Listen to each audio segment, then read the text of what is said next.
Hola Paola, ¿cómo estás? Hola, hola a todos los que se están empezando a conectar. ¿Se escucha bien? Voy a agradecer que me puedan decir que sí o que no. Creo que se escucha porque respondió Paola. Se escucha, súper. Vamos a esperar un poquito mientras Instagram empieza a avisar que estamos transmitiendo en vivo. Hola, buenas noches, Katy.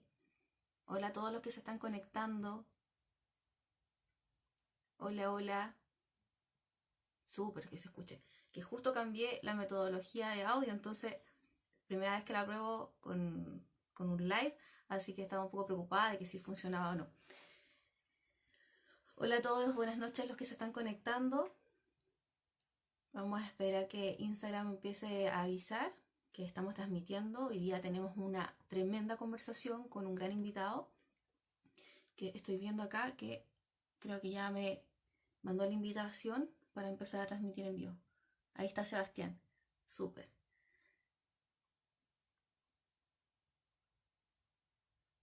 Vamos a esperar entonces a que Sebastián nos mande la invitación para empezar a transmitir en vivo. Hola a todos los que se están conectando, buenas noches.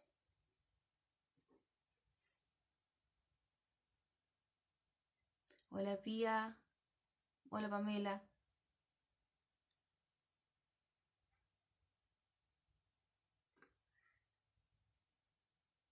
Hola Camila, un agrado a ti de que estés acá con nosotros. Para nosotros es un agrado de que estés acá. Hola Caro.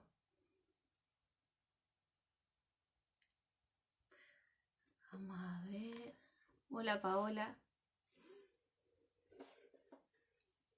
Vamos a esperar aquí.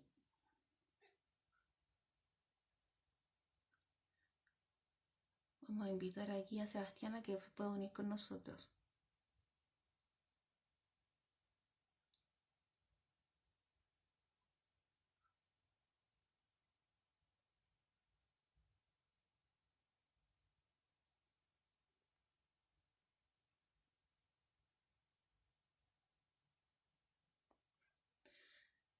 A ver.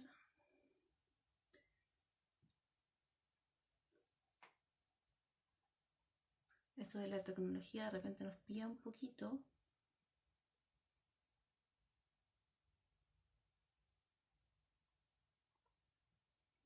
Hola Sebastián, ¿cómo estás?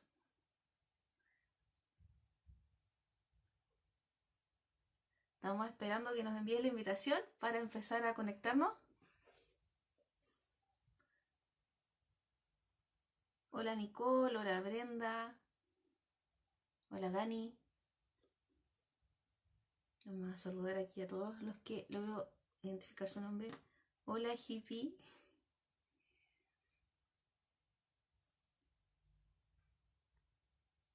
Sé que Sebastián ya está dentro, pero no.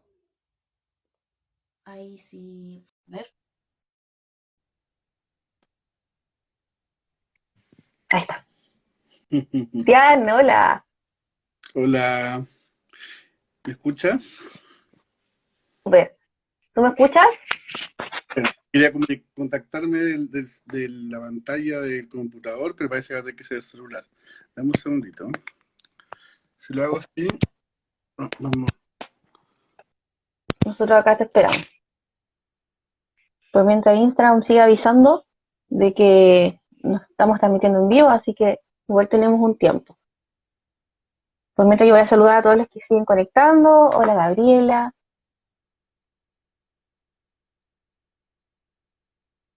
Hola Seba. Hola Ingrid. Ya, a ver ahí. ¿Se escucha bien ahí? Te escucho súper, solo que te veo al revés. Ah, ya, espérame. Que esta cosa Sí, por eso quería el computador, pero ya, dame un segundo, déjame apoyarla nomás. Sí, tranquilo. Mientras aquí Instagram Mm, sigue avisando que estamos Dale, transmitiendo, así que le damos tiempo también a la gente que se pueda conectar. dale. Yo sigo saludando, ¿eh? Hola Carlos, Eliseo. segundito.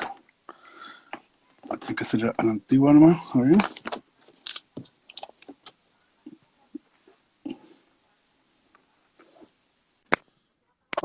Hola Ingrid, mira, tenemos aquí a espectadores desde Perú. Saludos para allá, un abrazo. Ya, ¿ahí me escuchas? Ahí bien parece, ¿no? Sí, súper. ¿Tú me escuchas? Sí, te escucho, sí. Ya. Sí, La gente bien. nos escucha, preguntemos en que nos escuchen ellos. Por favor, que nos digan que sí o que no, por favor. Hola, Yustandi. ¿Se nos dan un like de que se escucha o no? Dale, Para empezar. voy a compartir por mientras el link, ¿te parece? En mis redes. Súper, vale. Un segundito. Dice que se escucha. Todo bien, súper, se escucha. La gente nos escucha, claro. Tenemos así un desfase de transmisión porque la gente nos empieza a responder pasados unos minutos. Recordar que mientras tengan dudas, preguntas, pueden ir haciéndolas, porque a medida que vamos conversando también Sebastián nos va a ir respondiendo las preguntas, así que con toda confianza ustedes comenten, escriban sus preguntas, sus opiniones, eso es súper importante. Ya, ahí estoy publicándolo en la página. Buenísimo. Acá estamos para Conce. Sí, estamos en Concepción, toda región Chile. Es, Está súper helado acá. Conce. Sí, acá igual. Ya, acá estamos para Conce, lo compartimos acá. Ya. Buenísimo. Bueno. Ya, Sebastián. Mira, voy a partir presentándote, Sebastián. Tú eres un psicólogo prolífero en cuanto a la autoría de libros en psicoterapia. Yo sé que llevas como 19 libros, si es que no me equivoco. Ahí tú me corriges. Por ahí parece. Eres psicólogo clínico. ¿Me vas a corregir? Está bien, ¿no? Está bien, vale. Ah, súper. Eres psicólogo clínico de la Universidad Católica de Chile. Eres doctorado en psicología de la Universidad de Chile también. Especialista y supervisor acreditado de psicoterapia de adultos, adolescentes, niños, pareja y familias de la Comisión Nacional Acreditadora de Psicólogos aquí en Chile. Y llevas más de 20 años de experiencia en psicoterapia, de hecho, a tal punto que fuiste capaz de crear un modelo de psicoterapéutico de autoría propia, centrado en la elaboración del trauma relacional complejo, que es algo de lo que vamos a hablar hoy día. Así que tienen una vasta experiencia. Yo aquí veo todo tu currículum. Estaríamos toda la hora hablando de todo lo que hay. Creo que sí, viste algunas de las cosas más centrales. Y bueno, eres autor de muchos libros. Uno de ellos es La niñez herida, el cual ha sido éxito de venta acá en Chile. De hecho, me ha costado un mundo conseguirlo. Cada vez que tú publicas que ya está, voy y está agotado. Entonces yo digo, pero ¿cómo? Si me demoro nada. Y es impresionante la cantidad de interés que tiene la gente de poder conocer un poco más de esto. Así que de ahí nace también mi invitación de conversar contigo para que tú puedas como enseñarnos sobre lo que es el tema del trauma relacional complejo y en el fondo cómo esto también impacta en la forma en que nosotros los más vamos criando a nuestros hijos también. Así que, Sebastián, el tiempo es tuyo, nosotros felices aquí de escuchar. Dale. A lo mejor también las personas pueden ir haciendo preguntas, ¿cierto? Que sería como valioso eso, Sí, ¿no es cierto? sí, de todas maneras. De hecho, por supuesto, junto con lo que tú me dices, ¿no es cierto? Digo esto porque también a lo mejor hay personas que han visto otras entrevistas, entonces, para que no se repita como siempre lo mismo, creo que las preguntas, junto con las tuyas, por supuesto, las preguntas del público las podemos ir sumando. Estaría bueno. Sí, de todas maneras, así que vayan escribiendo ahí, comentando todo. Sí. Bueno, primero, ¿no es cierto?, agradecer la invitación, ¿cierto? Esta es una de las bondades que trae esta situación tan dramática, digamos, de la pandemia, en fin, porque me da la impresión de que se ha masificado más, se ha validado más el recurso de las entrevistas, las conversaciones, en fin, los intercambios online o virtuales, ¿cierto? Y prácticamente yo juego con esta idea como una gira virtual, pero ha sido como así, ¿no? Es como hacer una gira. Sí. Es como hacer una gira, pero estar adentro de la casa uno, digamos, ¿no? Entonces, como bonito, ¿cierto? Me ha tocado hablar con personas de distintos países, de distintas partes de Chile, Y bueno, tú me preguntas, ¿no es cierto? Agradezco la invitación por lo mismo, ¿no? Tú me preguntas por la idea del trauma relacional complejo apareció, ¿no es cierto? Eh, Sí. hay tres palabras ahí, ¿no es cierto? Que podemos separar. La idea de trauma, ¿sí? Es una palabra de origen más bien médico, se ocupa mucho en la medicina, traumatología, en fin, y que tiene su raíz en el griego y remite a la idea de herida, ¿sí? Un Mm, trauma es una herida, por ejemplo, un corte, ¿no es cierto? Ya sea de piel, de hueso, pero implica una herida, ¿sí? Una herida visible, en fin. Entonces, cuando hablamos de trauma, estamos hablando de herida, algo que deja huella, ¿sí? Que no es lo mismo, por ejemplo, que el duelo en términos psicológicos. Por ejemplo, yo puedo tener mucha pena si se muere mi abuelita, que se murió a los 102 años.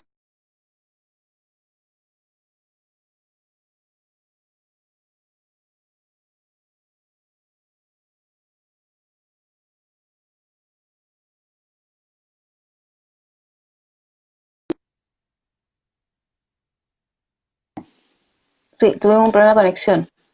Ya, pero ahí sí, ahí estamos bien. Ah, sí, ahí volvemos. Volvimos. Ya, Sí, súper. perfecto, perfecto.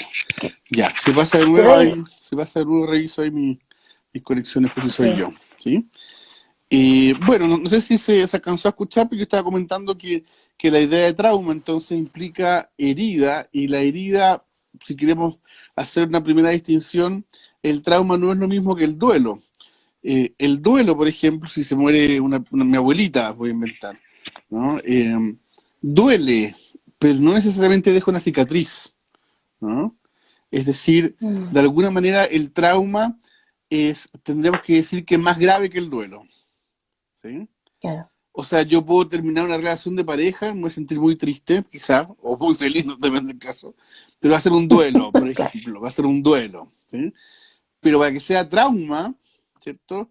No sé, un trauma no es que me pateó la polola, sino que la polola se murió en un accidente que iba conmigo en el auto. Yo sobreviví y ella falleció. Ya, ahí tenemos Claro. un trauma o un duelo traumático en ese caso, ¿no? Entonces, eh, esta idea de trauma, bueno, viene en la psicología ya desde Freud, ¿no es cierto? Freud hablaba del trauma como, lo decía como cuantitativamente, como una energía tan fuerte que no alcanzamos a contenerla. O sea, el trauma es incontenible, es un estímulo Mm, emocional o una experiencia emocional incontenible, que rompe algo, que deja una herida. En cambio, el duelo, por ejemplo, estoy diciendo simplemente como para contrastar y se entienda mejor, es contenible, ¿sí? Yo puedo hablar, me duele mucho, estoy triste, pero por ejemplo, en el trauma muchas veces hay un shock, ¿no? Puedo perder la claro. conciencia. En el duelo no hay pérdida de conciencia, ¿no? O sea, hay, de eso hablamos cuando hablamos de trauma, de ese tipo de experiencia. Ahora aparece la idea de relacional. ¿Qué significa un trauma relacional? Eh, si yo, qué sé yo, a ver, pongamos el mismo ejemplo de, mm, de una, ya, me caigo, estoy inventando, en moto, me caigo en moto, ¿ya? Súper. Eh, y es fuerte, en fin, pensé que me iba a morir, pero no es un trauma relacional porque no acontece en relación con otros, ¿sí? Entonces el trauma relacional tiene que ver con algo que sucede al interior de una interacción, ¿sí? Por eso es relacional, Perfecto. ¿sí? El otro le podríamos llamar un trauma accidental, por ejemplo, ¿no? Eh, que tiene que ver quizás con más individual, en fin. Y la otra palabra, complejo. ¿Cuál es la complejidad del trauma? La complejidad del trauma tiene que ver con su cronicidad. Es decir, no es un episodio simple, ¿sí? O sea, por ejemplo, si yo de repente estoy cansado y le grito a mi hijo, ya, basta, ¿no es cierto? Eh, no necesariamente hacer algo traumático, ¿sí? Claro. Pero si yo todos los días le grito, ¿cierto? Y él vive en función de ese maltrato psicológico permanente, Ujú, probablemente por sumación. Hay autores que hablan de esto como un trauma acumulativo también, es decir, ujú, acontece en la experiencia diaria. Entonces, si sumamos las cosas, trauma relacional complejo, se trata de una herida emocional que aparece en contextos interpersonales en una temporalidad crónica. ¿Sí? El ejemplo, si después de esto vamos a lo más simple, más simple, entre comillas, el maltrato infantil. El maltrato infantil es un caso eh, muy gráfico de trauma relacional complejo. ¿Sí? Bueno, puede ser cualquier tipo de maltrato, la violencia de género también, en fin, ¿no? Claro. Si se da en términos crónicos, ¿no? Entonces,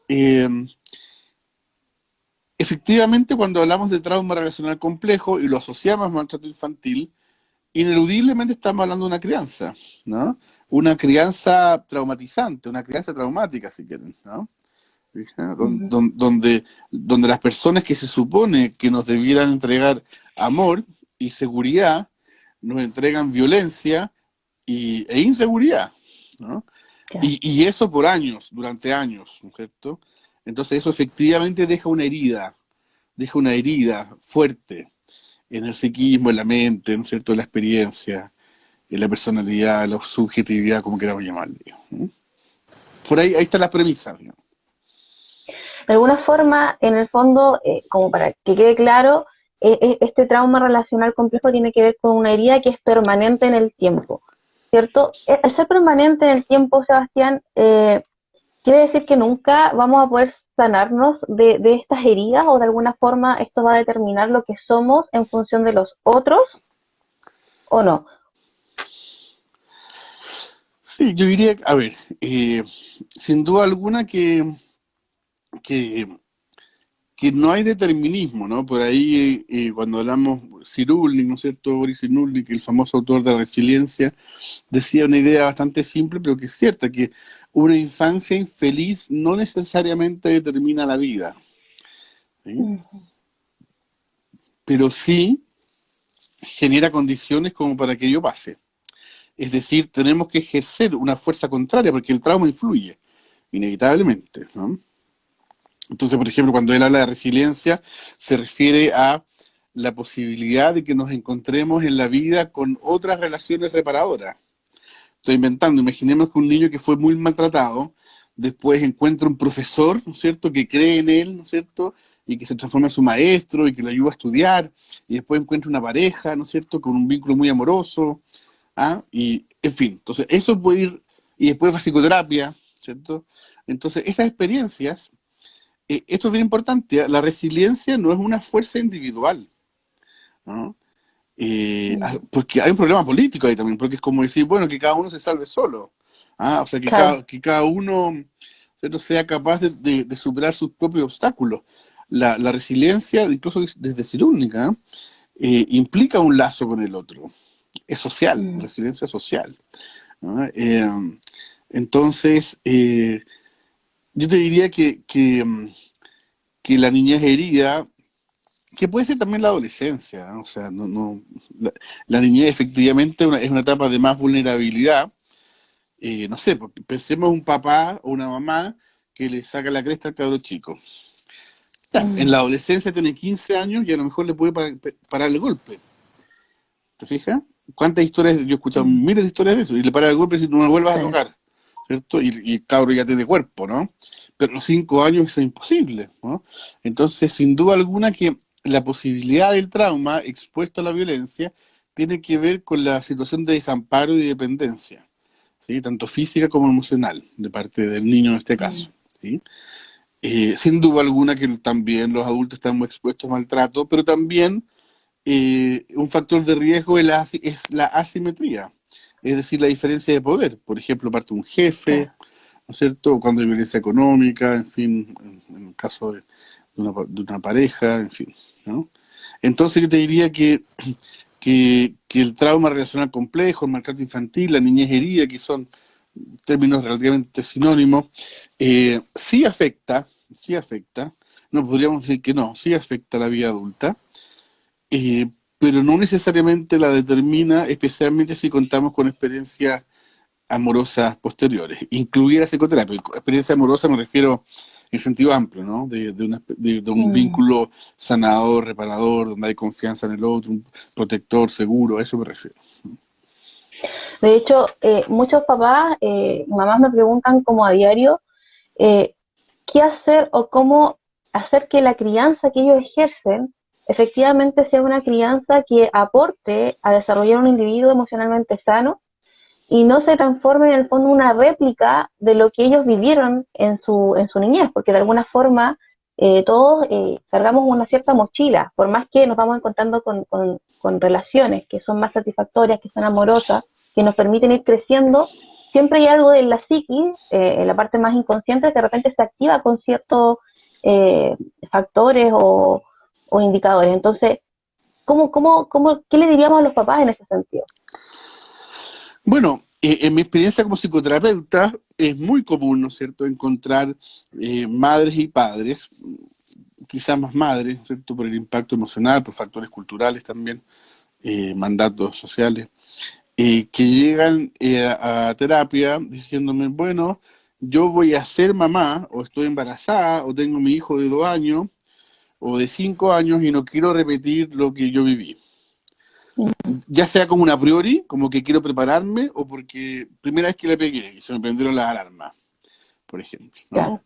Eh, entonces tendríamos que decir que la maternidad y la paternidad es una experiencia muy significativa, es una tremenda oportunidad en realidad para poder sanar la niñez herida, ¿no? Porque ahí Mm, aparece, fíjate que incluso lo que muchas veces lo que se diagnostica y a veces sobrediagnostica como depresión postparto, tiene mucho que ver con que esa madre que está en puerperio se está comunicando con lo sombrío que hay en su historia, ¿no?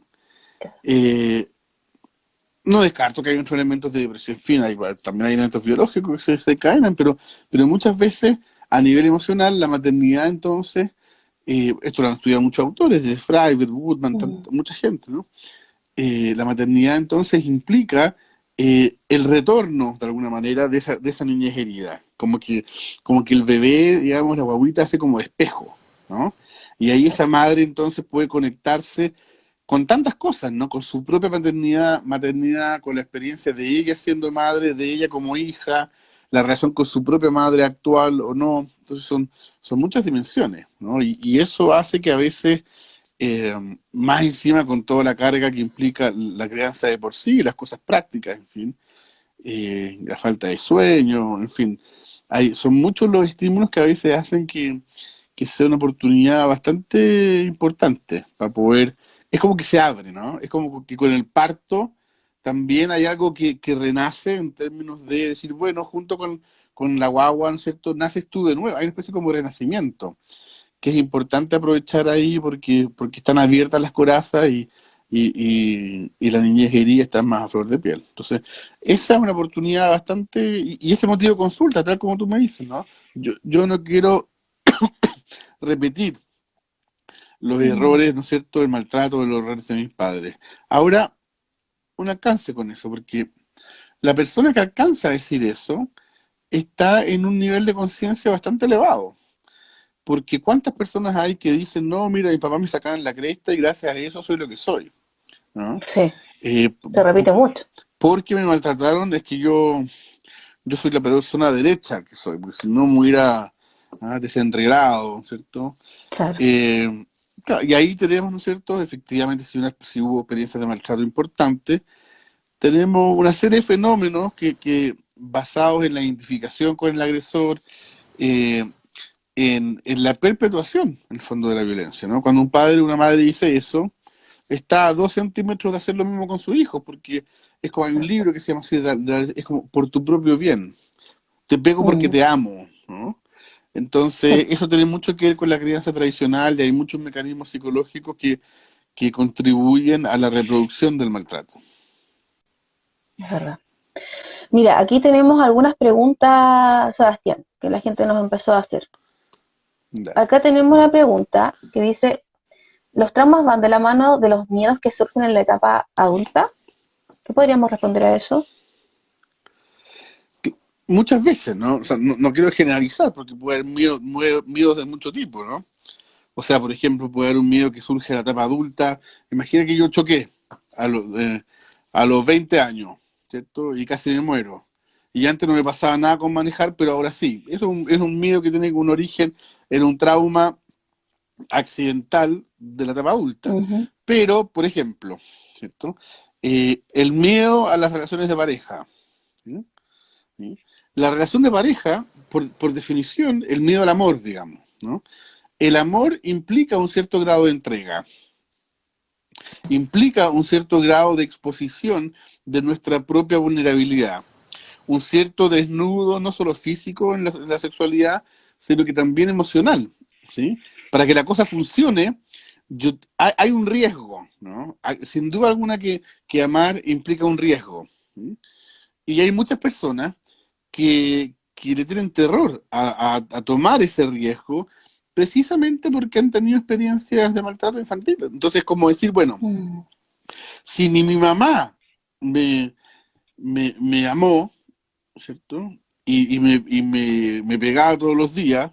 ¿Y por qué tú, que eres un desconocido o una desconocida, vas a ser distinto? Por qué voy a poder confiar yo? ¿Ajá? Exacto. Entonces, aunque cerebralmente la persona sepa, bueno, esto no tiene nada que ver con mi mamá, son personas distintas, contextos distintos, el asunto es a nivel emocional, ¿no? ¿Y qué significa a nivel emocional? Que los miedos solamente van a poder ser disipados profundamente de raíz en la medida en que esa persona pueda conectarse emocionalmente, Mm. llorarla toda, enrabiarse entero, ¿no es cierto? Entonces, la terapia tiene mucho que ver con eso, mucho que ver con la experiencia de conexión emocional, de catarsis, Mm. ¿no es cierto? Con el resignificando también. Sí, sí, pero, pero una resignificación que no es puro proceso intelectual. ¿Ya? Eso yo creo que es muy importante, ¿no? Entonces, efectivamente, la niñez herida es el origen de muchos miedos adultos de distinto tipo, ¿no? Por ejemplo, qué sé yo, me ha pasado con muchas personas que tienen miedo a hablar en público porque se sienten evaluados y Mm. tienen muchas experiencias de que cuando no sé, cuando se sacaba una mala nota, el papá les pegaba un charchazo, ¿no? Entonces, ¿qué es lo que aprendió el niño? Que no se puede equivocar frente al otro, Exacto. ¿no? Entonces, esos terrores, ¿no es cierto?, quedan muy archivados a nivel de memoria implícita, a nivel del hemisferio derecho.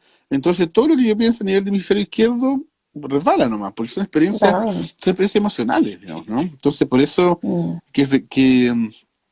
que mucho, sí, la respuesta es sí, muchos de los miedos adultos tienen que ver con repercusiones de la niñez herida, pero no todos, pues, por eso puse ejemplos, ¿no es cierto?, como estos traumas, Mm. qué sé yo, más adultos también.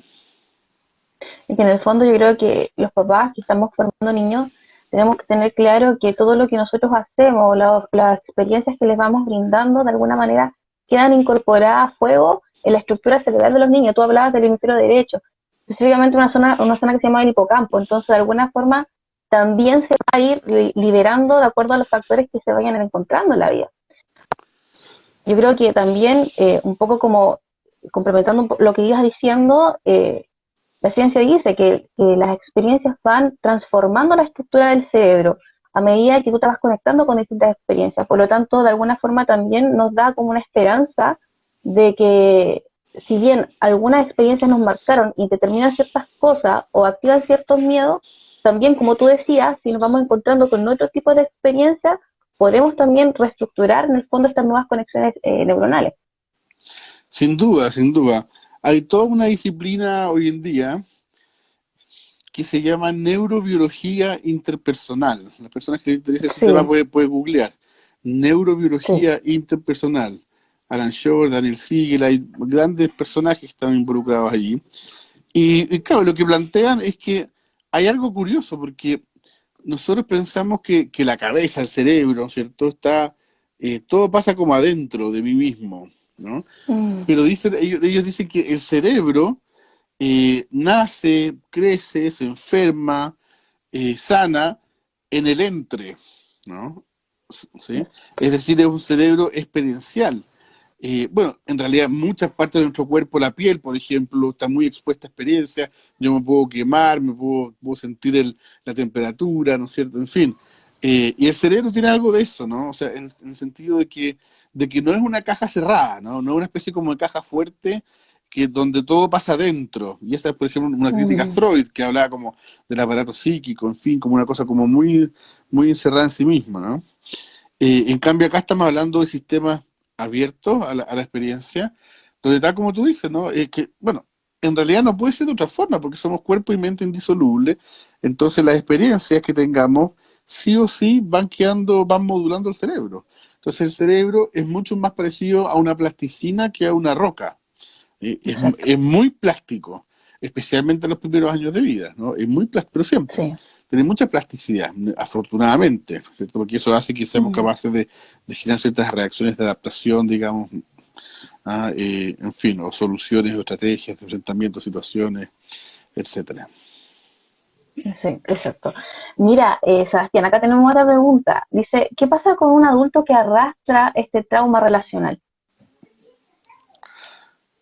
¿Hasta ahí la pregunta? Sí. Bueno, hay una tendencia, la tendencia del río, el agua del río, la corriente del río, lleva a la repetición, ¿sí? Es decir, una persona que arrastra el trauma relacional, si no pasa nada, ¿cierto? Si nada interfiere positivamente en su vida, es posible que tienda a repetir el trauma, ¿no? La violencia, ¿no? Eh, entonces ahí de nuevo, ¿no es cierto? De nuevo está, ¿qué es lo que separa aguas? Lo que separa aguas es la conexión con ese dolor. Es decir, la persona que dice, yo no quiero que mi hija viva lo mismo, es porque se acuerda de lo que vivió. Yo no quiero que mi hija viva ese dolor, esa soledad, ese abandono, sentirse invisible, sentirse un trapo, sentirse... ¿ah? ¿Te fijas, no? Entonces, esa es la persona que tiene muchas más probabilidades de ser mejor madre o mejor padre, ¿no? Porque tiene la conciencia emocional de la vivencia, ¿no? Infantil, que es distinto, ya sabemos, de cuando operan mucho más los bloqueos, las disociaciones, ¿no es cierto? Y además la justificación de los padres, ¿no? Esto es algo como bien interesante porque cuando somos niños, en la primera infancia, eh, le creemos a los papás, pues, son nuestros referentes. Es muy difícil, Son pues nuestros héroes. sí, nuestros héroes, y aunque no sean tan heroicos, es lo que tenemos, digamos, ¿no? No conocemos muchos otros más elementos. Entonces, si nos pegan, bueno, así será la vida, digamos, será parte de la vida, y como mi papá es el que me muestra el mundo y que me dice cómo son las cosas, entonces probablemente yo tenga la culpa, ¿no? Eso pasa en la primera infancia. Recién en la segunda infancia, cuando el niño tiene más experiencia, la niña tiene más experiencias eh, compartidas, externas, fuera de la casa, más sociales, en fin, está la posibilidad de comparar, ¿no es cierto? Hay, bueno, hay más ejemplos, hay más tipos de madres y de padres, ¿no? Pero eso pasa a veces, ¿no? O sea, si cuando un maltrato ha operado desde los primeros meses de vida que haya, ¿no? Sí. Está llorando, entonces le pego, ¿sí? Porque está llorando, porque en realidad me está desafiando, así que Estamos manipulando. me está manipulando. Estoy hablando de guaguas de 2 meses, ¿eh? Sí. Esto sigue, tiene mucho que ver también hay cierta falta de cultura, de información, de inteligencia emocional, en fin, ¿no? Uno ve a veces, muchas veces esa falta como de información incluso, ¿no? Pero opera bastante, ¿no? No solamente por falta de información, sino que también por las propias experiencias vividas, ¿no? Entonces a mí me toca hablar con madres en terapia y explicarle, así como psicoeducativamente, no solamente a nivel emocional, y explicarle, mira, eh, tu guagua no llora porque se está manipulando, ¿sí? Ni siquiera tiene una estructura biológica como para hacer algo tan complejo como para manipular. Exacto. Tiene 2 meses, con suerte puede mamar, digamos, ¿no? Está manipulando, Ajá. ¿no? Entonces, eso, pero claro, toda la crianza tradicional está sostenida, digamos, en un adultocentrismo que descalifica las experiencias infantiles, ¿sí?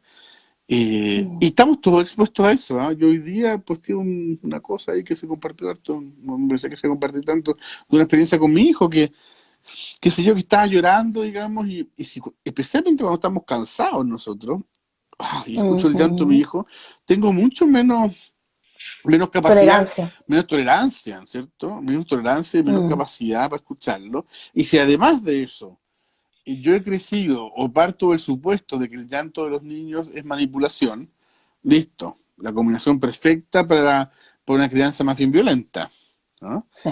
En cambio, si pienso que mi hijo de 7 años eh, todavía no es capaz de regularse solo, yo tengo 43 y todavía no puedo, o sea, el de 7, ¿cierto? Menos. Muchas veces no puedo, ¿no? Y que a lo mejor ese llanto comunica algo, ¿no? Como que me está Mm, pidiendo ayuda, así de simple, me está pidiendo ayuda, ¿no? No me está molestando, me está pidiendo ayuda. Ok, entonces eso me permite acercarme, conectarme y resolver el tema de otro modo, digamos, ¿no? mm, Eso, pero te digo, sí, o sea, acá estamos todos, ¿no es cierto?, expuestos siempre estamos en esa cuerda floja, digamos, ¿no? claro. De responder a, sí. De hecho, tú mencionabas a uno de los autores que yo también siempre mencioné, que es Daniel Siegel. Él habla de ¿Quién? un umbral de Perdón? tolerancia. ¿Quién? Daniel Siegel, Ah, ya, sí, sí, sí. sí. Él habla mucho de un umbral de tolerancia y tú hablabas precisamente, básicamente lo mismo, con otras palabras, en el fondo de alguna forma, cuando yo estoy más sintonizado y puedo ser capaz de variar y de lo mejor de autorregular mi respuesta ante una respuesta desregulada, de alguna forma yo también estoy trabajando en ampliar mi mismo nivel de tolerancia para poder ir respondiendo mejor en el futuro. De hecho, también hablaba mucho de que hay veces que papás operan por mecanismos automáticos, pero también operan por falta de conocimiento. Yo creo que hoy en día algo bueno que puedo destacar es que los papás estamos más conscientes de que nos faltan herramientas y muchos tenemos muchas ganas de aprender para precisamente no repetir ciertos patrones, porque como tú decías, hay ciertas vivencias que todavía operan y que emocionalmente nos afectan. Entonces, de alguna forma, yo creo que una de las invitaciones que nosotros como profesionales de la salud mental le debiésemos hacer a los padres que constantemente ellos efectivamente se estén informando, porque la desinformación no puede ser una justificación para cometer maltrato, ni físico ni psicológico. O sea, de alguna forma, cuando yo me doy cuenta y soy consciente de que en mis acciones estoy lastimando a una persona, no de segunda categoría, sino que de la misma categoría mía, tengo que tomar herramientas y carta en el asunto. Yo creo que esa es la clave. Sí, falta mucho, ¿ah? Yo diría que esto que tú planteas todavía pega más en ciertos niveles más socioeconómicos, ¿no es cierto? Más Mm, acomodados, por ejemplo. Yo te diría que, claro, no es una relación causa-efecto, ¿no? Y mm, tampoco se trata de estigmatizar, sino que efectivamente plantear el problema de pero desigualdad. es así, Es plantear sí, el problema es de la así. desigualdad. Esto no es naturalizarlo, sino que por el contrario, Mm, cuestionarlo. Por ejemplo, bueno, y esta variable quizás es más transversal, digamos, el machismo, ¿no? En mm, familias muy machistas, la fragilidad está mal vista, pues hay que ser fuerte, ¿no? ¿No es cierto? Cualquier tipo, ¿no es cierto?, de fragilidad. Entonces, claro, los cabros chicos que lloran son los llorones, son los mamones, ¿no es cierto? Eh, feminita, niñitas, ¿no es cierto? En fin, ¿ah? Y eso también es otro factor que en general las familias machistas son mucho menos contenedoras, porque de, no validan la expresión emocional, sino que la cuestionan como una especie como de debilidad, más que vulnerabilidad, mm, una debilidad. de hecho, me voy a agarrar de eso que acabas de decir para poder responder la pregunta de otra invitada aquí, que dice, ¿cuánto influye la falta de corresponsabilidad paterna, refiriéndose entre paréntesis al hombre, en la réplica de patrones maltratantes en la nueva crianza? Ajá. Sí, pues, bueno, evidentemente que cuando una madre cría sola, está mucho más expuesta a sobrepasarse, ¿no? Mm, Sobre todo porque tenemos estas presiones y estos mandatos sobre las mujeres que la mujer tiene que ser multitask, ¿sí? O sea, trabajar, estar con la guagua acá con todo, y el aseo y y el la trabajo, casa y ¿no es todo, sí. cierto? Y todo junto. Y eso sin duda alguna tiene que ver con algo patriarcal, machista. ¿Por qué? Porque hay un acuerdo, no un acuerdo en realidad, es una imposición patriarcal, eh, ok, con la Segunda Guerra Mundial especialmente, ¿no es cierto? Estaban todos los hombres en la guerra, entonces necesitaban gente en las industrias que paraban la olla, entonces ya, ok, la mujer al trabajo. Ese fue un fenómeno Mm, que estimuló mucho la Segunda Guerra Mundial, estimuló mucho la salida de la mujer al trabajo. Eh, y después de eso se fue sedimentando esto, pero ¿qué pasó? Que el hombre no dio un pie hacia la casa, mm, ¿fija? Entonces, ¿qué es lo que pasó?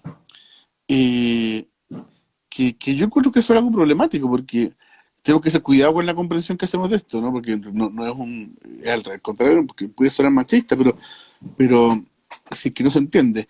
Fíjate que los niños, en generaciones anteriores, más que ahora, contaban en general con uno de los padres jornada completa, en altísimo porcentaje la madre, ¿no? mm, Entonces los niños estaban con una persona que los cuidara, ¿m? Tiempo completo. Por supuesto que eso limitaba a la mujer que no tenía acceso al trabajo, por supuesto que también, de otra manera, ¿no es cierto?, afectaba al hombre en el sentido de que no tenía participación en la crianza, ¿no es cierto? mm, Pero obviamente que ahí hay un juego de poder que es machista. El tema es que ya, ok, la mamá salió ahora a trabajar, jornada completa muchas veces, eh, pero el papá no volvió a la casa. Entonces, no, ¿qué tenemos? Tenemos niños solos. ujú. ¿Guiados por las nanas o la televisión? Si tiene plata, hay una nana. Y si no tiene plata, a los 5 añitos, solito en la casa nomás, ¿cierto? Mm, O con el vecino, no sé, o en la calle, ¿cierto? ¿Te fijas? Entonces tenemos mucho más soledad y menos contención. Entonces, económicamente, ¿cierto? Económicamente, las casas se mantenían antes con una jornada completa, la del hombre. mm, Y había mucho más hijos. Estamos hablando como de 10 hijos, ¿no? Bueno, es cierto que también los mayores tienen que trabajar para... Ok, ya. Pero con una sola jornada laboral, ¿sí? Eh, ¿Y por qué entonces no es ahora mitad y mitad cada uno? porque en Se- el fondo también hay un tema ahí de poder. Los hombres no van a ceder a algunos. Y tiene que ver mucho con lo que tú Sí, hablabas. sí, los hombres no van a ceder, es cierto, no vamos a ceder. Y también hay todo un sistema capitalista, neoliberal, que te obliga a producir, ¿no es cierto? Hay toda una Claro. rueda, una máquina, y que nadie ofrece trabajo media jornada, en fin, o sea, hay toda una estructura social, económica, política, ideológica, ¿sí? Mm, Que hace que al final, ¿no es cierto?, los niños estén más solos, digamos. Yo tengo, no sé, quizás es muy optimista, pero quiero creer, digamos, que si tengo nietos, o por lo menos, o bisnietos, les toque una sociedad menos trabajólica, po, ¿cierto? mm, Menos explotada o autoexplotada. Hay filósofos contemporáneos que hablan de eso, ¿no? Que esta es la sociedad del cansancio, ¿no? Estamos sí. todos cansados, todos reventados, ¿no es cierto? Nos autoexigimos muchísimo, todo eso tiene mucho que ver también con el logro económico, y al mismo tiempo estamos más deprimidos por lo mismo, pero buscamos pero el rendimiento, el rendir, rendir, rendir, rendir, rendir, ¿cierto? Que es como el mandato clave para esto, ¿no? Mm, Y tenemos mucho tiempo para el negocio y muy poco tiempo para el ocio, ¿no? sí. Que es improductivo, que es mal visto, ¿no es cierto? Todo lo que es improductivo se mira mal, ¿no? De hecho, Eh, hasta el punto de que la misma crianza se ve como algo improductivo y así mal. es, De así hecho, se es, castiga a las mujeres que así quedan es, embarazadas. así es, tal cual, tal cual. Mm, Entonces hay una serie de condiciones sociales, ¿no es cierto?, que ahí hace que volvamos a esto de la corresponsabilidad paterna, eh, que es toda una revolución, digamos. Es una revolución en términos de que, o sea, mi abuelo, yo creo que ni vio alguna vez un pañal ni nada. Mi papá, como, Ahí. pero ahí, pero la mitad de una pata, ¿no? Mm, Entonces nosotros, esta generación, sobre todo, esta generación de padres, o sea, me refiero ampliamente a la que está entre los 25 y los 45 quizá, es la que está más llamada, digamos, a generar un cambio ahí en términos de avanzar hacia la corresponsabilidad. Pero también es mm, difícil avanzar hacia la corresponsabilidad cuando en la pega tengo que trabajar de 9 a 7, pa. Y tengo 2 horas para llegar a la pega, entonces hago a las 7 de la mañana y llego a las 9 de la noche. Fija. Mm, Y el fin de semana estoy reventado. Fija. claro. Y quiero puro dormir. Fija. Entonces no es tan fácil, pues, no es tan fácil también, o sea, y además, ¿no es cierto? Hay muchos hombres que que crecen con estos patrones. Yo quiero mostrar mi vasito, digamos que solamente quiero mostrarlo, Sí, dale. ¿cierto? Que es como una Está, calavera. está buenísimo. Este es mi lado malo, este es mi lado Darth Vader. Hay hay muchos hombres que, claro, que efectivamente van creciendo en estas dinámicas, todos, ¿ah? Yo diría que todos. Mm, Yo me declaro un machista en rehabilitación, porque yo no podría decirme feminista, ¿no es cierto? Ciertamente muchos aspectos del feminismo me han hecho como dar vuelta la cabeza y mirar, ¿no es cierto? Mis claro. privilegios, mirar las condiciones, la consulta, el trabajo clínico, ¿sí? Eh, lo asociado que está la niñez herida al machismo. Mm, Hay un vínculo gigante ahí, ¿no? Súper grande. ¿Por qué? Porque tiene que ver con lo mismo, ¿no? Con el que pega fuerte, con el que se impone por la fuerza, y no solamente en padres, sino que también en madres, ¿no? sí. Pero, pero, por ejemplo, una familia machista típica, este padre, ¿no es cierto?, autoritario, violento, abusador, infiel, ¿no es cierto?, celópata, alcohólico muchas veces, pero que hay que tener poder económico, y la madre sumisa, Ujú. pues, sometida, ¿cierto? Muy callada porque no tiene ningún poder de nada, no tiene poder económico, y entonces los niños crecen absolutamente huérfanos, porque por un lado hay violencia y activa, y por otro lado hay violencia pasiva, hay Sí. negligencia, ¿no es cierto? Hay descuido, desprotección. Las madres como que avalan, digamos, o encubren a los, a los Al esposos, maltratador. al maltratador, ¿no es cierto? Claro, y tampoco es tan fácil mandarse a cambiar, po. Porque una madre, ¿no es cierto? Imaginemos una madre que muchas veces que tampoco tiene tantas redes, ¿no? Mm. ¿Sí? Y tiene 4 cabros chicos y nunca ha trabajado nada. Y, ¿te fijas? Igual como que No, paraliza. el terror es tremendo. O sea, a mí me ha tocado ver muchas situaciones así, en donde tú dices casi como que dan ganas de tomarla y remecerla, pero cuando uno entra a ver qué hay detrás, claramente, o sea, no hay mucho miedo, hay una autoestima que ya casi ni siquiera existe. O sea, de alguna forma tenemos a madres que tienen que reconstruirse completamente para poder enfrentar la situación y de alguna forma salvarse de ella y salvar también a su hijo. Y además, son prácticas de crianza y de familia, de pautas familiares, que ella probablemente también vivió de niña. Y está naturalizado. Sí, Está naturalizado. Me pega lo mm, normal, me pega lo normal. ¿Te fijas? Es como esto que claro. también lo vio en su padre y lo vio en su abuelo y sus hermanos son así. Entonces los hombres son así. Es como esta idea de que yo Mm, lo escucho mucho, ¿ah? Todavía, que los hombres son frescos. Mira esa palabra, sí, frescos, ¿no? Eso es un eufemismo, ¿no? mm, ¿Sí? Es un eufemismo, pero fíjate que ahí hay una palabra muy machista, en el fondo, para que naturaliza que la infidelidad es un acto más bien masculino porque el hombre es hipersexual. En cambio, claro. la mujer es hiposexual, ¿no? Como la Virgen María, Mm, desexualizada, ¿no? Entonces, eh, está lleno por todas partes, ¿no es cierto?, de premisas culturales, de prácticas familiares mm, aprendidas. Pero fíjate, entonces, como hablamos hace un rato hablamos del cerebro, los aspectos biológicos, ahora los aspectos culturales, el machismo, y todo esto está mm. esto como de lo socio psicobiológico, lo biopsicosocial, está todo muy Mm. impregnado. Claro, en el fondo es transversal a todo. Así Y de es, hecho, un poco complementando lo que tú hablabas de eso, también pasa que está tan internalizado en uno que hasta las mismas mujeres somos reproductoras de patrones machistas. sin duda, Y sin muchas duda. veces en este tema de la corresponsabilidad, nosotras mismas no queremos ceder ciertas cosas para incorporar al hombre a este campo y que se haga cargo, porque simplemente tenemos estas ideas también preconcebidas de que no lo va a hacer bien, de que yo soy la única que puede manejar la situación Bueno, y un montón de números que hacen que al final el hombre también quede fuera por voluntad también como de nosotras. así es. Eso yo lo veo un montón, ¿eh? Eh, Mm, en la crianza, por ejemplo, ya pásame la guagua, yo sé cómo sí, hacerlo. Entonces, eso, el otro queda como, ¿cierto? Tratado como inútil, Invisibilizado. Sí, invisibilizado, y ciertamente puede aprovecharse de eso para decir, bueno, listo, te cargo tú, ¿cierto? claro. Y después, tú nunca haces nada, pero si yo hago algo, tú me lo criticas. Entonces se dan círculos ahí Y de es un interacción, círculo claro, ¿cierto? bien Así es. enfermizo. Sebastián, mira, aquí tenemos otra pregunta. Dice, ¿cómo puede impactar cuando ha habido mucho dolor en separación de padres, donde posteriormente la madre ha quedado más vulnerable?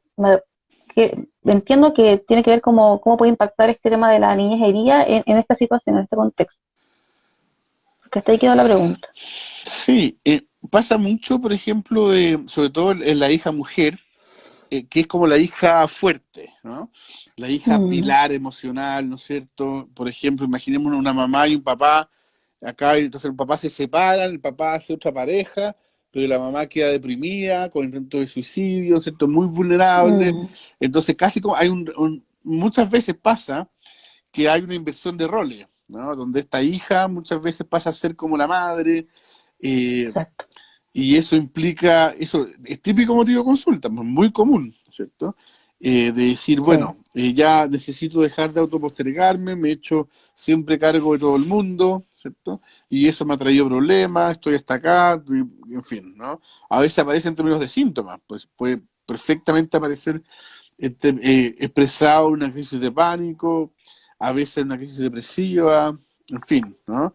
Pero, Mm, pero es muy habitual que las mujeres en nuestra sociedad sean más bien como las ovejas blancas, ¿no? Las bien portadas, las que no dan problemas, sí, las que están, a quienes se les prepara para ser la madre apechugadora, ¿no? exacto. Hay aspectos Desde chiquitita. hay aspectos antropológicos de eso, hay un libro muy bonito y siempre lo recomiendo que se llama Madres y Guachos, de Sonia Es Montesino. buenísimo. De hecho, lo tengo acá. ¿En serio? Mira. Mira. Esto no está planificado, esto no está planificado. No, no está. Claro. Justamente ese libro, que es una joya, ¿cierto? Amorosa la Sonia, Sí. yo tuve un doctorado ahí, por ahí dando vueltas, eh, plantea eso, ¿no? Plantea cómo el mestizaje está muy enraizado, digamos, en la constitución de los roles de género, en el sentido de Mm, que si pensamos en la primera escena familiar, ¿no es cierto? En términos de generalidad, llegó el español, mató al indio, violó a la India, a la indígena, y se mm, mandó a cambiar, ¿sí? Entonces tenemos ahí el primer padre ausente, el primer padre exacto. pastel, ¿sí? Porque hay muchas cosas como este hombre pastel, ¿no? Este hombre Sí. abandonador, alcohólico, golpeador, ¿no es cierto? Ausente, o muy trabajólico, pero ausente por trabajólico también. Eh, y tenemos esta madre entonces apechugadora. Fíjese la idea, que viene pechuga también, hay una cosa ahí, ¿no es cierto? Exacto. Eh, esta madre, ¿no es cierto?, sacrificial, esta madre que se sacrifica, que lo da todo por sus niños, que lleva los guachos en la espalda, ¿ah? Eso, ¿no? Entonces es muy habitual, digamos, esta configuración familiar donde hay un padre ausente, esta mamá sacrificada, y si tú ves muchas veces, yo me fijaba esto como me fijaba un tiempo como en los programas como de concursos, ¿no? Donde hay como jóvenes o cabros, ya sea reality o estas como cosas como Mm, que hay como de prueba, y el que gana decía, esto se lo dedico a mi mami, que ha rico. estado siempre conmigo, sin ella no Sí. sería nadie.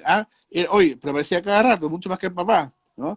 Entonces es como esa figura, ¿no? La madre que está ahí siempre, ¿no? Esa presencia, una presencia igual ambivalente, ¿ah? No tendremos que decir otra cosa, ¿no? Es Mm, una presencia, ¿no es cierto?, que esta madre está agotada, ¿no es cierto?, cansada, y todavía entonces aparecen otras figuras de eso, ¿no? Quizás ya no desde la idea como tan clara como del mestizaje, sino que también ahora mezclada con una forma más neoliberal, ¿no es cierto? Estas madres claro. que están doblemente explotadas por la crianza y por el trabajo, ¿no? Y que ya no dan más, digamos, ¿no? Entonces Mm, todavía el hombre eh, no tiene ese doble mandato. Ese es como el pacto, ¿cómo decirlo? Tóxico quizá. Eh, mm, que fue como, ok, que la mujer dijo entonces, ya, yo quiero salir a trabajar. Entonces el hombre le dijo, ok, tú sales a trabajar si quieres, pero la casa no me la descuida, ¿no? exacto. Ese es tu rol. Pero sal a trabajar, si tú quieres. Pero que todo lo demás tiene que estar funcionando impecable. Y yo no me voy a hacer Mm, cargo. Yo no me voy a hacer cargo de la casa, eso es tuyo. Así que si tú quieres trabajar y darte ese lujo, ok, pero doble pega. ¿Sí? Mm. Como decían los prisioneros, la mitad del sueldo y doble labor. ¿Sí? O sea, canción, Corazones, que es muy lúcida, ¿no? Corazones rojos, ¿no? Y básicamente es eso, o sea, efectivamente los sueldos de las mujeres son más bajos, ¿no? ¿Por qué? Porque Sí, también está la expectativa de los empresarios de que en cualquier momento va a quedar embarazada, se va a echar el pollo, va a haber más discontinuidad, en fin, sí. ¿no es cierto? O sea, es todo No, un y círculo. te lo dicen, de hecho hay veces en que, no sé, hasta en la misma entrevista de trabajo te preguntan así como, ¿y usted pretende estar embarazada pronto? De hecho, a una amiga le pasó y casi se quería morir porque de alguna forma están diciéndole que su trabajo está condicionado en función de que si ella quiere ser o no madre.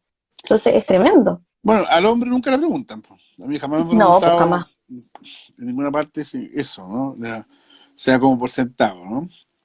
Entonces, Mira, Sebastián, aquí me preguntaron también cómo poder trabajar el tema de la niñez herida en terapia y cuánto puede durar un proceso de reparación. ya.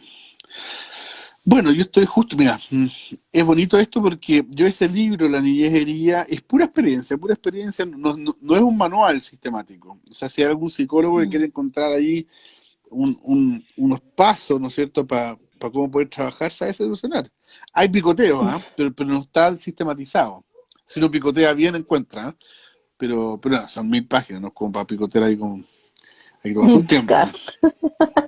Y justo ahora me dieron ganas de sistematizar un poquito esto, porque efectivamente yo tengo un método de trabajo. Hay cosas que hago recurrentemente y que las voy tomando de la experiencia, mucho más. Yo me di hartas vueltas, formaciones, doctorado, y pues ya, check, ahora yo voy a ver mi experiencia, o sea, con todo el background, en fin, pero ya, Claro. pero solté lealtades, por ejemplo, no voy a hacer lo que Papi Freud dice, ni lo que no sé qué cosa, ¿no?